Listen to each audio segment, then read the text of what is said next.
While we all wait for Half-Life 3 like that dog in Japan who waited for his dead owner at a train station for 10 years, some of us are probably going a little insane. To prevent this, I think we need to inject a little bit of Half-Life into every game we play. I've already talked about how we can do this with video games, but today we are improving board games by adding some Half-Life to them. Let's start with chess, the thinking man's checkers. It's a classic game, but it's certainly no Half-Life 2. First, let's redesign the pieces.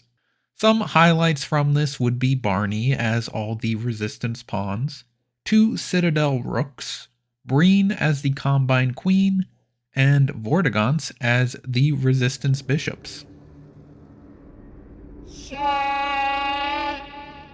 However, changing the look of the pieces isn't enough.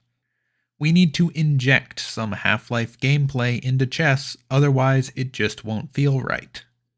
So, if we say Gordon is the resistance side's king, let's give him his full arsenal of weapons. He can beat nearby pieces to death with his crowbar, fling enemy pieces across the board with the gravity gun, take out large swaths of enemy forces with the rocket launcher, and even fire that energy ball that vaporizes his foes. That sounds like a perfectly balanced game of Half-Life chess to me.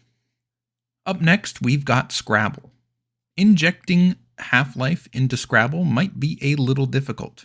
We could start by making some of the words from Half-Life like headcrab, Zen, Vortigaunt, and Zombine into valid Scrabble words. I think we should also add a lambda tile to the game. It can't be played as part of any word in the Scrabble dictionary, but to balance that, we could make it worth a lot of points. Monopoly could also use a Half-Life overhaul. You could make one of the little pieces that you play as into a crowbar, but then everyone would want to play as the crowbar. But that's fine. Just make all the pieces the crowbar. What about everyone's favorite board game, the Game of Life? Just chop that bad boy down the middle and you've got yourself Half-Life. For more advanced board gamers, Wingspan could also be injected with Half-Life 2. To make the game more accurate to the Half-Life franchise, we can simply remove any birds that don't appear in Half-Life 2. The 3 types of birds in Half-Life 2 are pigeons, crows, and seagulls, so just take out all the other cards and you'll have yourself a Half-Life edition of Wingspan. What about Settlers of Catan? Look folks, just because Half-Life 3 isn't out yet, doesn't mean you have to play Settlers of Catan. There are plenty of other games out there.